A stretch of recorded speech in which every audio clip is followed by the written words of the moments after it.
Comment ça va? La rubrique. Comment ça va, Maïté? Ça va très bien. Voilà, comme ni ñu koy defee saa su nekk rek di waxtaanee santé donc di waxtaan ci tey trouble d'estomac yi nga xam te ni ñu ngi koy gën a xamee ci turu trouble digestif la ñuy gën a wax la plupart du temps. méttitu biir daal. Voilà, méttitu biir yoo xam te ne day manifesté wu de différentes façons de différentes manières donc da ngay la plupart du temps nit ñi def leen di def ay constipation ñi mu defal leen ay diarrhée ñi mu defal leen ay brûlure gastrique xam nga ñi mu defal leen indigestion voilà donc daal vrai malaise daal boo xam te ne da nga koy am habituellement boo amee ay trouble digestif. C'est désagréable. Voilà, trouble d'estomac. neexul. Oui, voilà benn état boo xam te ne vraiment dafa doy waar daal.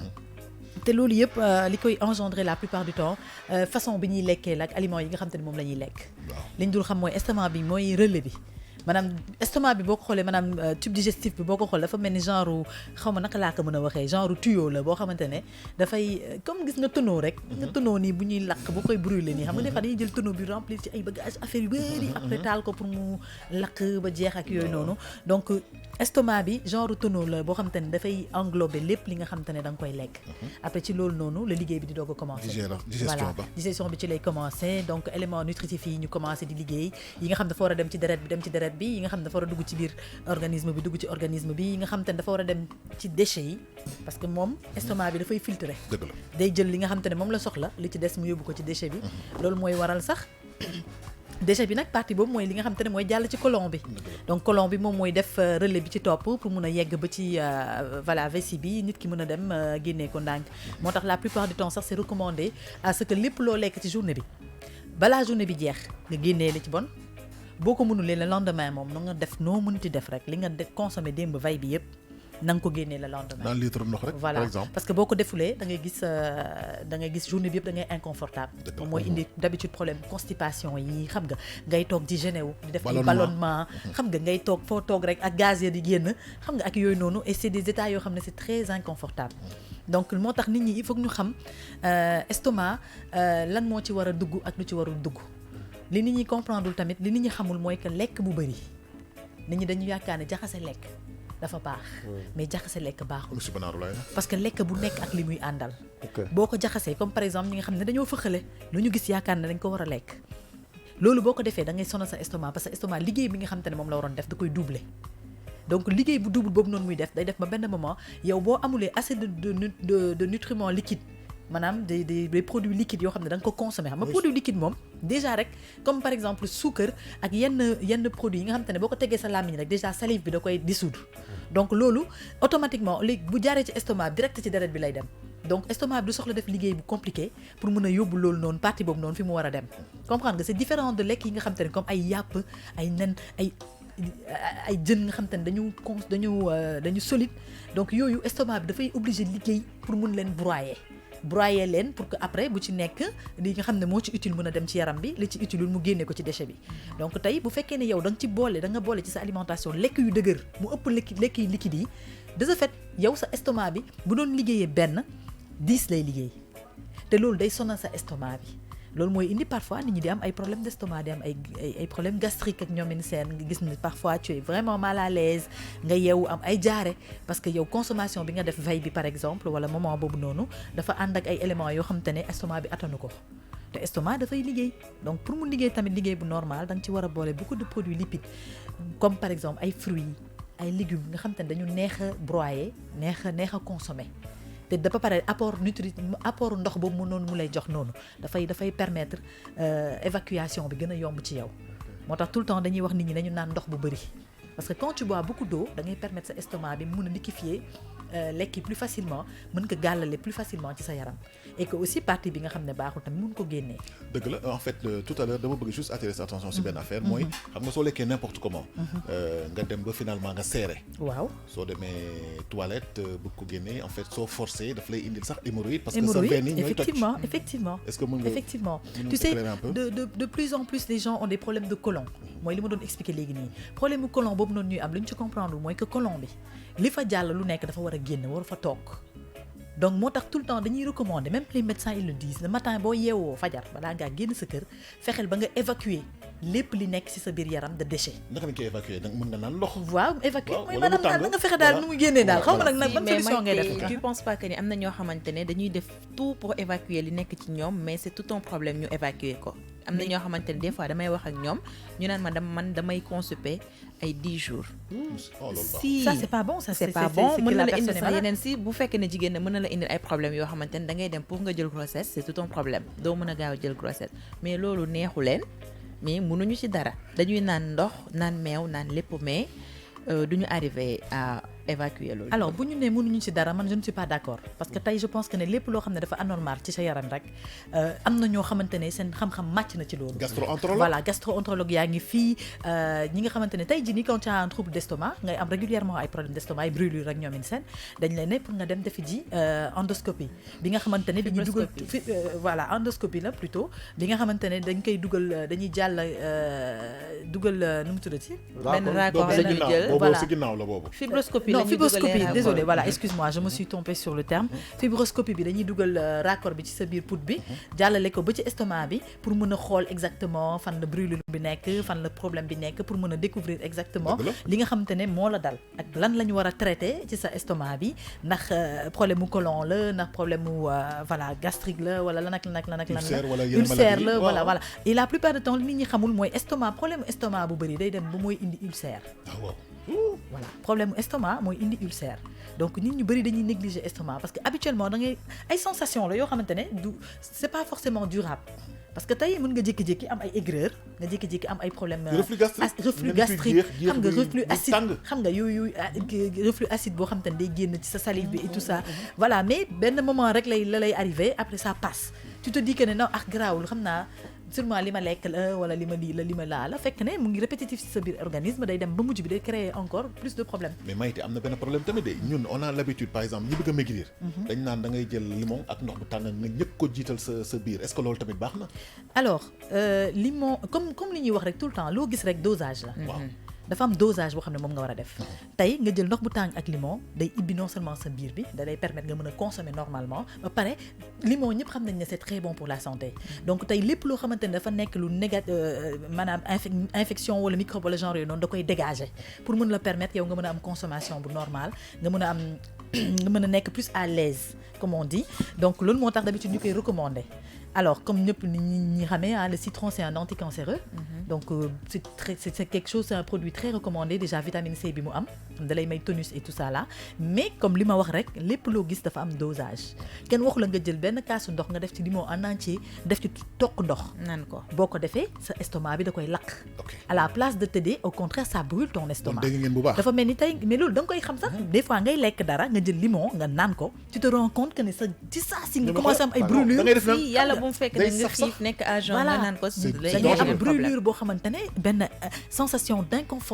d'inconfort boo xamante ne day nekk ci yow tu sens que c'est dafay métti quoi donc loolu moo lay wane ni que produit boobu acidité bi nekk ci biir dafa fort donc tu n'as yow sa bopp sax consciencieusement war nga mën a xam ne lii ngay naan ni waroo ci jël dose bu fort parce que yaa ngi sentir benn mal-être quand tu le prends donc lépp loo gis rek dosage la mais li nga xamante ne nag moo gën a mën a sonal estomac comme ni ma ko waxee comme estomac mooy liggéey lépp ci yaram bi mooy relais bi lépp mooy partager li baax li ci deret bi mooy partager li baax li ci yaram li loolu yëpp estomac bi moo koy def te estomac donc dañ ko war a toppatoo war ko entretenir ci naka ci lekk ay éléments ay aliments yoo xamante ne ils sont pas trop riches parce que quand c'est trop riche estomac bi il fonctionne beaucoup dafa mel ni tey lekk tëdd dañ koy tere parce que quand tu dors ton estomac il travaille encore plus donc liggéey boobu noonu ngay liggéey loo set boo ko seetloo sax en général boo lekkee ni ba suur boo yeewu ci suba si di am jaare doxal am na benn bu gën a dangereux ça veut dire que soo tëddee sax. da ngay fàtt li nga lekk da da ngay ngay gis mu yéegaat Musiba la. waaw da ngay gis mu yéegaat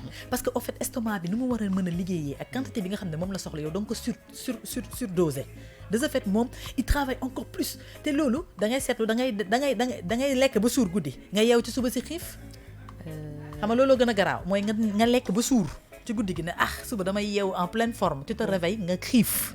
mais Maïté dégg naa léegi nga naan dafa am boo amee estomac dafa am benn alimentation boo xamante ne moom nga war a jël mais est-ce que mën nga wax ñi ko am en général lan la ñu war a lekk pour du leen indil yenn problème yi beneen bi tamit mooy des fois da ngay gis koo xam ne bu lekkee kaani danaan xolam bi dafay tàkk estomac bi dafay métti te pourtant des fois da ngay dégg ñu ne kaani dafay faj. non man je suis pas d'accord. tu sais dégg bi la nit ñi war a bàyyi. dégg ne veut pas dire que c'est vrai. Ce sont que les médecins qui sont spécialisés dans ça qui peuvent te dire ndax lii baax na wala baaxul. Il faut qu'on arrête lu ñu sentir rek ñu wax ko. C'est pas ça. Le piment n'a jamais été un médicament. C'est un c'est un augmenteur de goût rek, comme on dit. Da lay yok ay sensations, épices de karang-karang bu lay yok sensation. Mais man musuma dégg ne kaani dafay fay. Franchement parler, je le dis honnêtement. Bon, peut-être nak bés bu ñu tassé ak ben spécialiste bo xamné peut-être il est nutritionniste ou quelque chose comme ça, il nous dira dinañ leen sété de toutes les façons, ñu wax ñu exactement quel est l'effet que a le piment dans la santé. Franchement, parce que les gens consomment énormément de piment. Man dal li ma xam moy que kaani en général quand tu as des problèmes d'estomac, kaani boo koy consommer mu yëngal sa estomac. Voilà, dafa ak lu acide parce que ce sont des aliments yoo xam te ne dafay créer acide ci sa estomac te en général dafay def reflux. Tu vois, dafa mel ni tey les consommateurs de tabac, les consommateurs d'alcool, ils ont du mal à sécréter de la salive.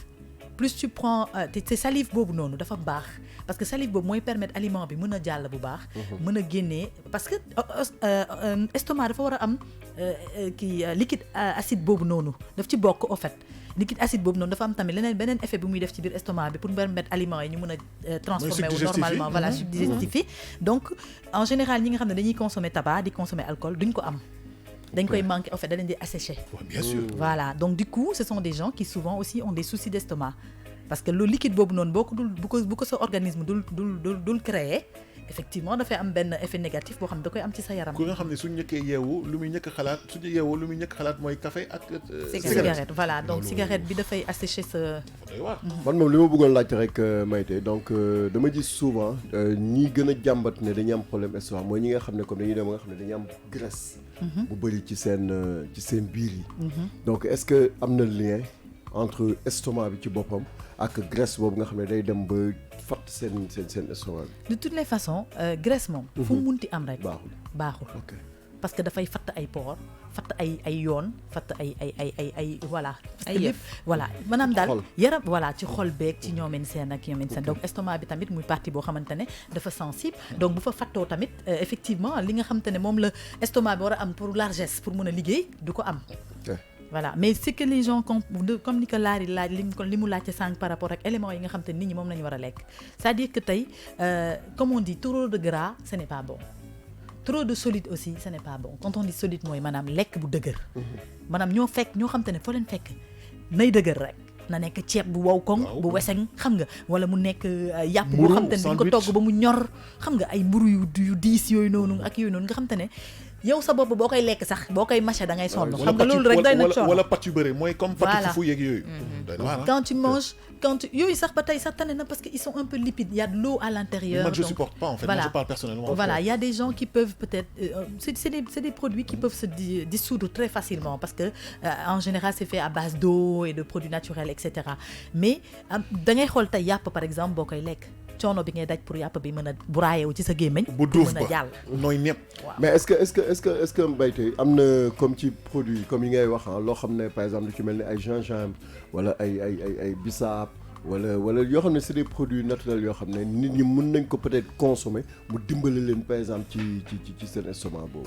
du ñuy wax de toute façon manger et boire vont ensemble. Ok du dëgg parce que tey boo lekkee ba pare li ci topp mooy nga naan léegi nag li ngay naan mooy gingembre beeg bisaab beeg ndox bi lépp ndox la rek liquide la boo xam ne dafay jàll. waaw mais ce qui est conseillé mooy nga naan ndox. waaw ndox moom c'est-à-dire que ndox c'est comment on dit source vitale. moom la ñu wax de. source vitale ndox moom moo lay dimbali ci lépp. indispensable. da ngay seetlu sax boo amee jaare boo amee jaare rek laa lay wax dañ lay naan na nga naan ndox pour mën a bañ a déshydraté parce que ndox boobu noonu moo lay dimbali li ngay génnee mu mun a dellu si waat sa yaram bi mun la permettre nga am kattan sinon su fekkee da ngay def jaare ba pare tu bois pas d'eau tu te rends compte que tu t'affaiblis da ngay affaiblir dootoo amati doole te comme ni nga ko waxee tamit man am na benn xarit boo xam ne su amoon problème digestion par exemple day lekk ceebu jën xam ne que su ko booleeg bisaab bi wala gingembre bi day am effet contraire bi quoi en fait dafay dawal biiram et ça l'aide beaucoup ça devient un laxatif entre guillemets un laxatif mais est-ce que c'est bon pour l'estomac non baaxul c'est pas bon pour l'estomac parce que dafa mel ni tey la plupart des médecins ils disent parfois nga dégg ñu ne manger du chaud et boire du froid c'est pas recommandé ça fait un contraste sa estomac intérieur bi dafa tàng moment bi ngay lekk yaa ngi koy dugal yaa ngi ci dugal élément bu tàng nga pare ci élément bu tàng bi mais yow sa estomac bi reposé nga tegaat ci lu sedd. yii Maïté waxal ak gars yi su ñu toog dañu naan lu tàng léegi rek jalu butéelu ndox. jalu butéelu ndox c'est très très mauvais pour la santé. benn si man bu leen ko def. de très très mauvais pour la santé man je suis comme ça habituellement je suis comme ça man pour man après manger si je ne prends pas du froid. pour moi sama fii jàllul daal am na lu manqué. ku wóor journée bi yëpp. non moom laay wax xam nga lépp loo gis rek état d'esprit la ak ñàkk xam. xam nga tey yow da ngay topp sa bakkan topp li nga xam ne moo la arrangé li la arrangé mooy lan mooy sa plaisir bi ngay am après avoir mangé de boire de l'eau fraîche. est-ce que aussi tamit xam nga dañu ne doomu aadama lépp lu sa organisme tàmm da koy nangu par exemple tey jii nii naankatu sàngara boo demee ba am yenn âge yi commencé naan sàngara da ngay gaaw a màndi léegi ki nga xam ne dafay naan sàngara dès le bas âge kooku peut-être xam nga ñoom ñaar mën nañ ba léegi ki nga xam ne comme par exemple man sama kii laa koy jox depuis ma nekk xale depuis tout jeune su ma lekkee ba pare damay naan ndox bu sedd su ma ndékkee ba pare damay naan ndox bu sedd est-ce que aussi tamit loolu ak man dewuma ba sama organisme aussi tàmm ko. si mais xam nga tànk da nga wax affaire mandikat bi. oui vas-y bien sûr mais xam nga mandikat bi. dafay naan alcool la mais dafay détruire organisme. oui bien sûr bu baax sax. mais yow li ngay naan c'est plus sain.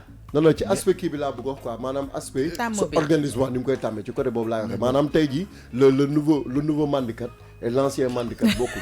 mais peut-être yow yaa ngi koy tàmm peut-être tàmm nga loolu mi ngi am benn effet bu ndaw bu muy def nànk nag sa yaram au fur et à mesure nga koy mën a xam pour terminer pour nga balaa ngay terminer aussi ma laaj la parce que des fois dañuy dégg ñi naan sama estomac dafay métti ñi naan sama ulcère dafay métti léegi nag si am man damay dégg ñuy wax loolu léegi nag pour ñi nga xamante ne tout le temps dañ koy wax yow nga wax leen quelle est la différence entre ulcère ak estomac parce que ci sama xalaat bu gàtt man yaakaar naa ne estomac benn organe la boo xamante ne dafa nekk ci yaramu doomu aadama léegi nag bëgg naa nga leeralal ñi nga xamante ne xamuñu lan mooy ulcère bi métti ak estomac bi métti. alors déjà pour nga am ulcère da ngay commencer par am d'abord ay problème d'estomac. problème d'estomac yooyu moo lay yóbbu ci ulcère. dinaa ñëwaat ci aspect ulcère bi gën ko yaatal ñu gën a expliquer lan mooy ulcère mais il faut que les gens fassent la différence entre trouble d'estomac. trouble d'estomac mooy ay maux yoo xamante ne inconfortable yoo xamante ne da nga koy sentir habituellement ci sa biir estomac mooy ay problème gastrique ngay am problème de digestion ngay am problème mu xam nga ballonnement ngay am problème mu constipation loolu mooy trouble digestif yi ñuy wax problème d'estomac loolu hormis sax ulcère bi am na cancer am waaw hormis cancer am na problème mu côlon yi donc c'est-à-dire que c'est un mécanisme boo xam ne dafa am succession ba intestin yi sax ba ci intestin yeeg ñoom in seen yooyu yëpp maanaam ci estomac bi lay jógee rek dem daal di yegg foofu yëpp ba def fa li mu fay def daal di ñëw toog yaa ngi dégg donc moo tax ñu naan pour bañ a yegg foofu yëpp nañu commencer par toppatoo estomac ba pare parce que boo toppatoo estomac bi di nga am plus de chance que nga bañ a yegg ci feebar yooyu yëpp. manger sainement rek. voilà donc surtout les fruits et les légumes on insiste encore là-dessus fruits et légumes ce sont des aliments yoo xamante ne dañu bëri lipides c'est des aliments yoo xamante ne dañu bëri ndox ils sont faciles à digérer ils sont faciles à faire passer. En général estomac bi da koy mën a liggéey facilement te du am benn problème estomac bi da koy mën a traiter mu jàll facilement ci organisme bi jaar ci deret bi li war a dem yëpp mu dem te ça te permet aussi de pouvoir aller au sel plus facilement. parce que yooyu yëpp ci la bokk. donc na nit ñi éviter di manger di lekk lu dëgër torop. ce n'est pas juste manger du dëgër trop mooy tax sa alimentation dëgër wala nga am doole wala genre parce que les gens ils confondent les choses. laari tamit war nga def benn affaire benn bon plan boo xam ni parce que nit ñi dañu am problème pour salade. naka la ñuy def pour ñoom salade la après jël vinaigre bi ak moutarde bi bati ko après. def sauce vinaigrette non mais il faut nga war ñu. quand on parle de salade c'est une composition de légumes et de fruits. am na koor gi jeex ma koy doog a def parce que damay bañ. mais mën nga ko def nii sax ci koor gi baax na. damay bañ ñi nga xamante ne ñi ngi woor seen xel et li nit ñi xamul. Non, Moi, def ko une salade suba, Lari. peut être accompagnée de fruits et de légumes. Les gens pensent que quand on parle de salade, ce n'est que des légumes. Kiwi. Il peut y orange. avoir def pomme, des pamplemousse. fruits et des légumes. Ok. nga def sa benn salade bu neex ba pare li gën a graaw mooy c'est des salades qui sont consistantes. Def avocat. Tu en fais en grande quantité, tu en manges ba sa biir fees. Laari dimbale ñu suba ngir yàlla nga wax ñu parce que ñu tamit sonn nañu dañu lekk lu diis ba pare bëgg ba di pare gérer nit te ñi duñ ko nañu mën. bàyyi Je togg vais ceeb réfléchir. dañu bàyyi di togg ceeb bu weseng. Ii, bu fii ni guerre mondiale mais yow. may ceeb tey bu weseng baaxul. waaw man de bëgg li naa nit ñi xamul dëkk ceeb ak bu ceeb weseng bu tooy bu baaxul. naar. ceeb bu weseng di nga ko lekk sax mu dem tafu ji ci sa kii bi nan lañ koy woowee sa pancréas bi. ok te loolu jabet lay indi. donc non, dangay baaxul war ba baax. ceeb dafay ñor dañu ko teg fii pour mu ñor bu doon pour ceeb bu weseng nga dañu di lekk dañ ko suusal donc te yëy kon nag ah dëgg la yooyu fan. may tey léegi.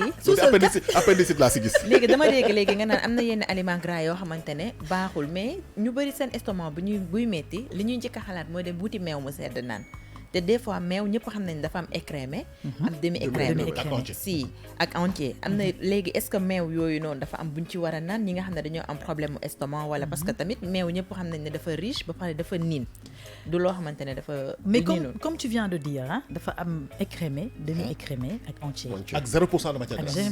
20% de matière grasse trop de matière grasse ñëpp xam nañ ne baaxul ci organisme donc tey man je me dis que une fois en passant où tu bois du lait parce que tu as un problème d'estomac ça peut pas être un effet négatif forcément ci sa organisme parce que tamit quoi qu'on dise ñoom dañuy jàpp ne meew bi mooy def effet bi. Et puis c'est pas un médicament. le lait c'est à la base de l'eau ndox la quoi liquide la buy du jàll garab boo sax, xam du ne garab. dafay voilà dafay permettre fluidité wu wàccee maanaam lekk bi ak ñoomin seen looloo tax nit ñi di ko naan en général mais c'est pas parce que meew la moo tax je pense que le fait que mu nekk liquide et que mu mun a jàll tamit plus facilement daal di la mën a permettre évacuation wu lekk bi nga xamante ne dafa tag ci benn partie wu estomac bi loolu rek la mais après derrière c'est de l'eau hein. Quand on le traite ça finit par être c'est un produit liquide donc loolu moo tax daal nit ñi daal nañu seetaat bu baax seen alimentation parce que loolu yëpp ci la bokk te nañu bàyyi bu leen dara di métti ñu ut seen garabu bopp chaque jour ma wax ko fii automédication. automédication Ala, baaxul. baaxul Wala médecine man mii di wax ak yéen man mii di dem Pharmacologue. gëstu ji di wuti Nañ dem sa information xam-xam. sax je n'ai pas toutes les informations Absolument. je suis obligée d'aller vers un spécialiste qui me donne les informations Yow kañ parce que encyclopédie moom- médicale nga moom mooy moo xam mbir mi ni mu demee donc maanaam tey man mii di wax ak yéen su ma sonnee bu ma jaaxlee damay dem seeti docteur Absolument. mu jox ma conseil yóbbaale wax sa ma lan? lu ma war a def Yóbbaale yóbbaale sa sama santé. carnet de santé